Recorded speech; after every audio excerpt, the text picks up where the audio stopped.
my job is to bring the playful slut into not only my bedroom where it's obvious, but also into all areas of life. In my life in general, in my relationship or marriage, in my household, in my motherhood, in my work.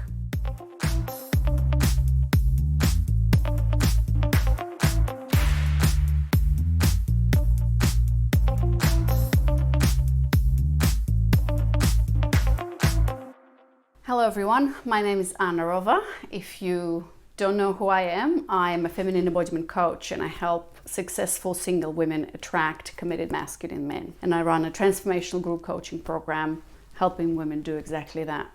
But this video is a little bit different from what I've released so far or before, because this video is, I would call it a review of a retreat that I've been on for 5 days last week with Holly Vedetsky of Shiva Shakti Dance.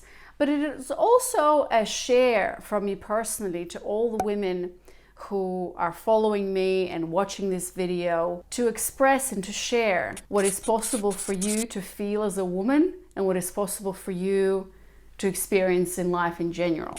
So I went on this retreat with Holly. I know Holly from just the work that I'm doing. She is doing embodiment and dance. She is someone who I've interviewed on my Claim podcast, I think 2 times, as someone that I really admire, but I haven't experienced her work before. And so I really wanted to go on a retreat with women. I wanted to get away because, you know, I had a baby last year, my second one, and just the work and the baby and the periods and like, I was just exhausted. I was ready to go and retreat. And so I arrived at this retreat and, you know, I was thinking that this is going to be all about like feminine embodiment practices and getting back into the body and stuff like that. But it was so much more than this. And it totally blew my mind. I would say legitimately that this retreat is one of the top 5 experiences, personal growth experiences that I've had in my life that changed my life. Honestly, one of those few things that you do and like your mind is blown away. So I want to share with you 3 things that I've learned or discovered that I hope that will show you what is possible for you. And if you want to attend this retreat, she's doing them now in Australia, but I'm not sure where she's doing them. But even if you don't, like, that's not the point. But the point is to show you what's possible. And so number 1 is I'm someone who considers herself sexually open. I mean, as in like, I love my body, you know, I have been married for 5 years, our sex is getting better and better. I'm not someone who's like an expert at like yoni egg practices and kundalini and tantra and stuff, but I'm definitely someone who is willing to explore. And in fact, this journey of orgasms and stuff has been an amazing journey for me. And so I thought that I know what I'm doing. Like, I knew that there's so much stuff deeper here that I wanted to, I mean, sexuality in itself is such a huge topic. And in fact, it's one of the 9 feminine success principles that I've developed that I work in my other program with. I have a year-long mastermind that I just started to help women get to their next level of success in their career and business. And one of the principles there is feminine success is knowing that power lies in your relationship with your sexuality. So I'm definitely not an expert in it, but I have seen and felt the power of it, or so I thought. And so during this retreat, we did a lot of Shiva Shakti practices, which are basically feminine masculine practices. And I don't want to reveal too much because if you're going to go on this retreat, I'm also mindful, like, I don't want to spoil. But there was a lot of practices where, you know, I teach women the incredible polarity dynamic in relationships and how they can really surrender and lean back into their feminine. And here is where you actually experience it through the polarity of dancing and sensuality and being in your body. And of course, there's that archetype of a seductress. And so through these practices, I've learned a few tools and techniques that I finally, first of all, just became comfortable with practicing and knowing how to do it. And when I came back home, I had a nice bath. And then, of course, we got intimate with my husband because he hasn't seen me for 5 days. And I was like burning with desire and sexual energy. And it was just incredible.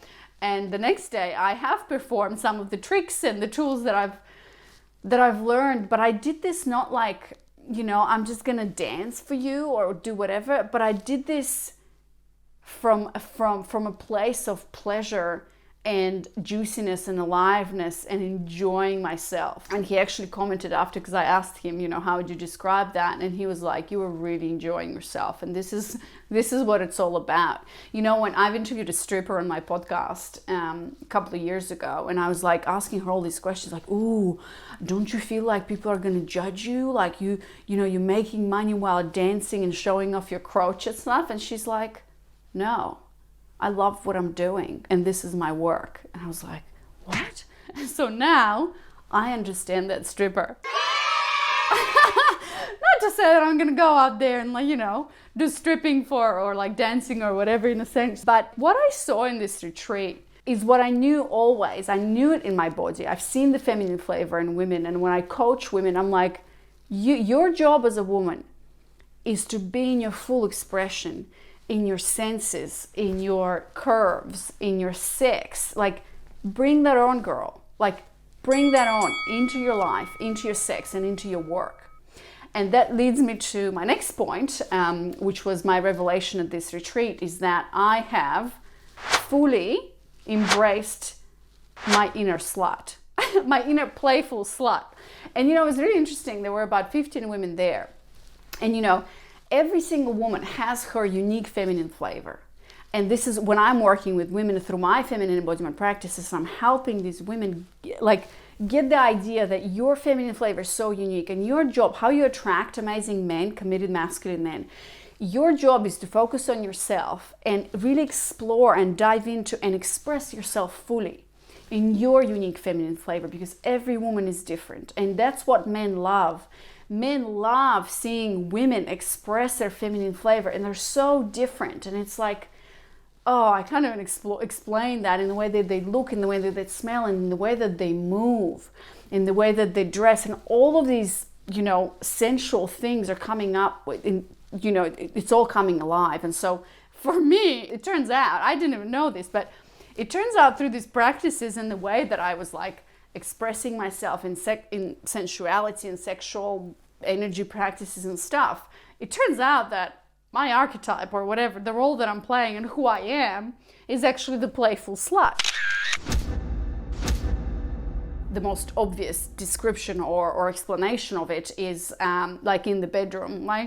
I'm a slut and I'm playful. I giggle and laugh, and when I was doing different practices, I wasn't playing it safe. I was like, ooh, I wonder if I do this, what will happen, And it obviously correlates with my personality and who I am, and that's why a lot of women are attracted to my work, because I got no filters. I'm like, I'm here. Are you into this? Let's go. So besides obviously activating the playful slut in the bedroom with my husband, where he belongs, I realized that, my job is to bring the playful slut into not only my bedroom where it's obvious, but also into all areas of life. In my life in general, in my relationship or marriage, in my household, in my motherhood, in my work. And here is a conundrum that perhaps is blowing your mind. Androva, what do you mean bringing your playful slut in your motherhood, bringing your playful slut in your work? Does it mean you'll be showing up your crotch and, wearing, I don't know how they're called, high thigh stockings and shit? No, what I mean is bringing the energy of the playful slut, but also the sexuality of it. When women are in their bodies, connected to their sex, they're magnetic as they're powerful beyond measure. And obviously when you're in your work or at a meeting or in your career, I have actually the privilege and the opportunity to totally express myself however the hell I want on my Instagram and in my work. Now I have to sit with okay, where is the line there? I mean, do I strip on my Instagram or wear whatever I want to wear or whatever? Yes, maybe not. This is still an exploration. In my motherhood, do I do it? Do I not? You can be a mother who totally dresses sexy and go, or however she wants to dress, and goes to the playground with her child. Hello, be my guest. The idea here is not to attach yourself to the word slut, but the idea here is to take out the energy of the playful slut. So for me, the energy of the playful slut is playful, with a dash of sexiness to it, with a dash of sexuality. Like, this is who I am. A woman told me on the retreat, she said, Anarova, you see the elephants, all the elephants in the room, and you like move them to the side, you voice it out. And so I've been playing it safe, you know, and somehow small, even in my motherhood, in my relationships, in my work. And so this role of a playful slut, through all of these practices, I realized that woman, that wild woman or whatever, that needs to be unleashed. So for you, it could be, you know, in my program, in Module 3, I teach women how to access the wild woman. So that's just my version of the wild woman. It can be something else for you. Like, for all the women in the retreat, it was different things. Somebody was exploring their creativity. Someone was exploring their whatever. It's just, my flavor is that.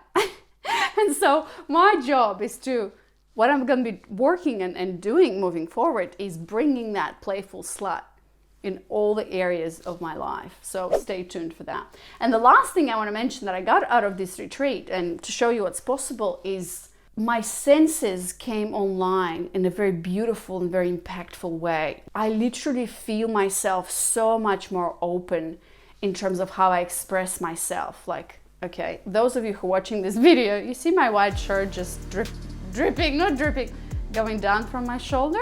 This is the playful slut right here, starting to emerge without me even knowing it, right? My senses, my sense of touch and smell and movement, and just like that, you know, like the aliveness in my body.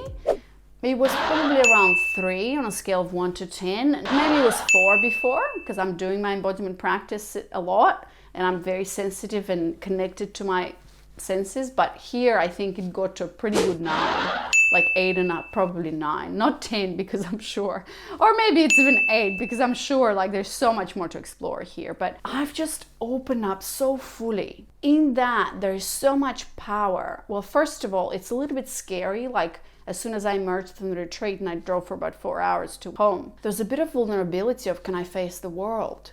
Because I felt really different, and I was scared to get back to all of the responsibilities and the children and the husband and the work and blah blah whatever, because it felt so tender. And I was like, how am I going to communicate with the world now, because I'm so different and the world stayed the same? But you know what, I just eased into it so beautifully. I'm just literally, you know, for the last 2 days, I'm hoping that this is going to last forever, and I know now how to engage with these practices and how to do it. And because when you feel it, you cannot unfeel it, if it makes sense. And so, and with that, what came? Boundaries. And with that, what came? Just not giving a about, what do you think? What do you think? What do you think? Who do you think I should be? And how do you think I should talk? And what are my boundaries? Like, immediately when I came back, I had a situation with a client who very obviously is violating my boundaries, and I'm feeling it, and is pushing me to the limits. And you know what? I think for the first time in my life working with clients, I have an attitude of like, no. I mean, I've had this before, but this is pretty intense. I'm not going to get into details, but this client is like super intense to the point where sending me 30 messages, right? Okay, I've never had this before, but, and if in the past it's like, oh my God, what does this mean? What's she going to say? I mean, I felt a bit of flutter here, but then I was like, I'm not available for that. That comes from a woman knowing who she is and what she wants and what she's available for and what she's not available for, and saying, no, this conversation ends here, and not even engaging, right? With my being so open and sensitive to who I am and what I want, and that my desires and my goal essentially in life, this is what life is all about. The purpose of life is to experience life to the fullest. Well, I'm like sitting here in my office, it's, you know, 2 p.m. on a Friday, whatever, and I'm just like enjoying the hell out of this, out of me, out of my body, out of my husband. I'm like opening my legs to the universe, and it's just so incredible, and I'm so grateful that I went, and I'm going again hopefully in 6 months, and I will continue to engage. That woman, Holly Vedetsky, is freaking amazing. And what I've experienced in this retreat, well, I've questioned myself during this retreat, why the hell didn't I become a lesbian? Or it propelled me to ask, why haven't I had sex with a woman yet? Because women are just so incredible. I'm not sure if I'm going to go that path, probably not. But still, you know, the question was there. And so if you have a chance, go. And if you don't, or whatever, you leave, blah, blah, blah. Know that What you want is possible. And this is what being a woman in her body and in her senses, this is what sensuality is really like. And this is all possible for you. And I'm so excited to actually bring this energy into my clients, into my work. And those of you who are following me or watching this, watch out for the playful slut to come out in all the areas of my life. Thank you for watching or listening. And the playful slut shall see you when she shall see you.